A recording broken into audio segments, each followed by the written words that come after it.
Le Conseil des ministres s'est réuni ce mercredi 12 février 2020 sous la présidence de M. Patrice Talon, président de la République, chef de l'État, chef du gouvernement. Les décisions ci-après ont été prises. Mesures normatives. Transmission à l'Assemblée nationale pour examen et adoption du projet de loi portant définition et répression de l'usure en République du Bénin. Le Conseil des ministres de l'Union monétaire ouest-africaine UMOA a adopté le 28 juin 2013 un projet de loi uniforme relatif à cette activité. Il fait obligation aux États membres de l'insérer dans leur ordre juridique interne. Le Bénin ayant ratifié le traité de l'Union, l'internalisation de cette norme communautaire constitue une exigence à satisfaire. L'objectif visé est de contribuer à la stabilité financière au plan sous-régional et dans chacun des États membres, en protégeant notamment les emprunteurs d'argent contre les pratiques usuraires. Ainsi, ce projet de loi prescrit l'obligation de mentionner dans tout contrat de prêt le taux effectif global qui permet d'apprécier le coût réel du crédit octroyé à un emprunteur et la nécessité de prendre en compte dans les frais de calcul du dit taux les charges liées aux garanties dont les crédits sont éventuellement assortis ainsi que les honoraires d'officiers ministériels. Au titre des autres mesures normatives, le Conseil a adopté les décrets portant attribution, organisation et fonctionnement du ministère du Plan et du Développement, modification des statuts de l'Institut national de la statistique et de l'analyse économique INSAE, nomination des membres du conseil d'administration de l'Institut, puis approbation de la procédure d'élimination des équipements et matériels usagés non réparables des formations sanitaires publiques.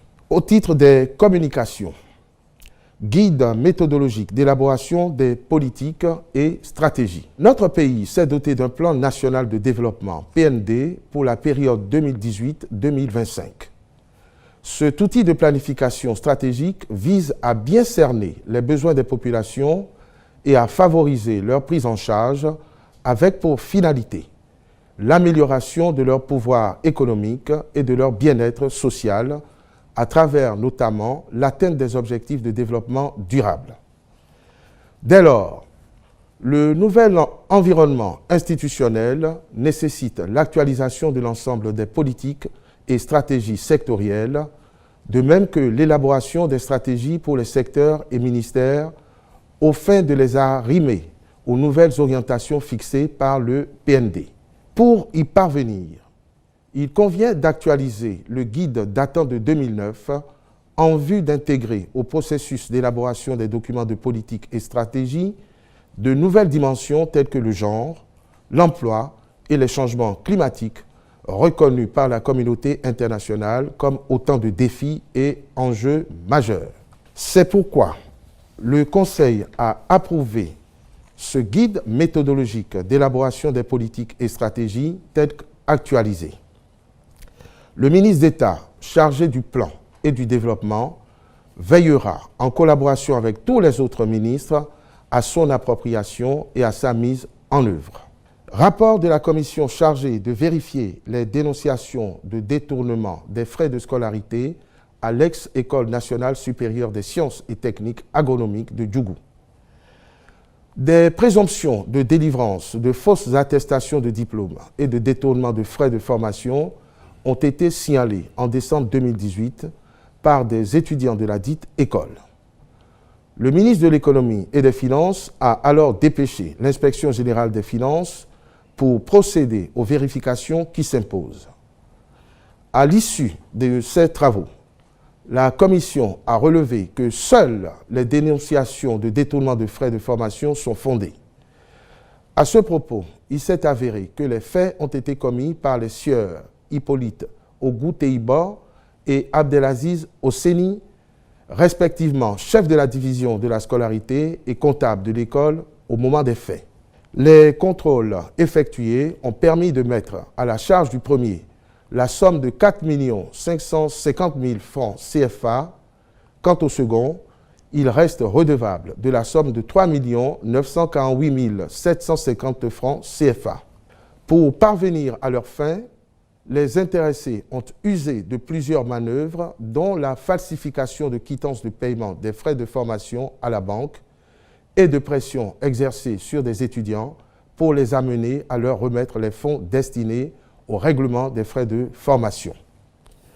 Le Conseil a pris acte du rapport et instruit les ministres compétents de mettre en débet les mises en cause et de suivre la procédure judiciaire en cours. Aussi, pour prévenir la survenance de détournement de deniers publics au niveau de l'administration publique, sera-t-il élaboré le manuel de procédure financière et comptable type applicable dans tous les ministères et institutions de l'État. Réfection d'infrastructures au lycée militaire de jeunes filles général Mathieu Kérékou de Natitengou et au Prytanée militaire de Bembereke. Les infrastructures de ces écoles d'excellence connaissent depuis quelques années des dégradations et cette situation impacte négativement les conditions d'études des apprenants. Il s'agit notamment des salles de classe au Prytanée militaire et des installations sanitaires et électriques des dortoirs du lycée militaire de jeunes filles. La réfection de ces bâtiments est donc une urgence qui fait suite à l'amélioration de l'alimentation des pensionnaires de ces écoles, traduisant ainsi la volonté du gouvernement d'offrir de meilleures conditions d'études et de séjour aux élèves de ces établissements de référence. Mesures prises dans le cadre de la prévention de l'épidémie de coronavirus.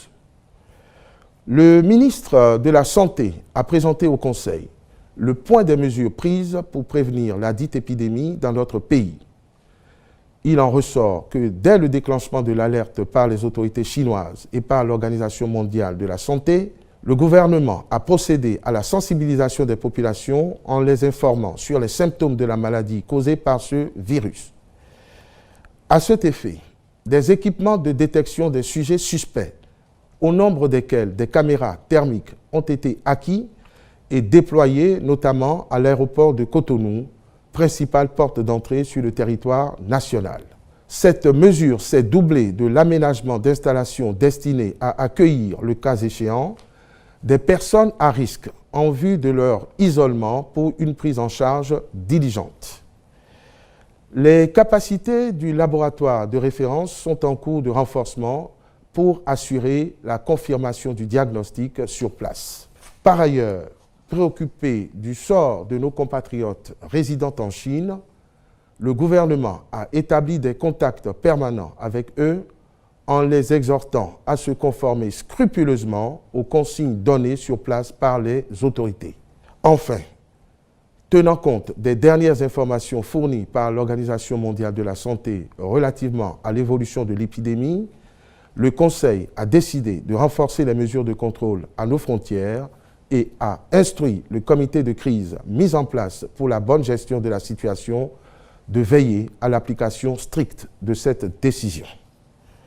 Au titre des rencontres et manifestations internationales, le Conseil a autorisé l'organisation à Cotonou du 19 au 21 février 2020 de la réunion technique des cadres de gouvernement d'Afrique et du Japon sur les projets numériques, puis le 27 février 2020 de la table ronde sur la stratégie nationale de l'enseignement et la formation technique et professionnelle.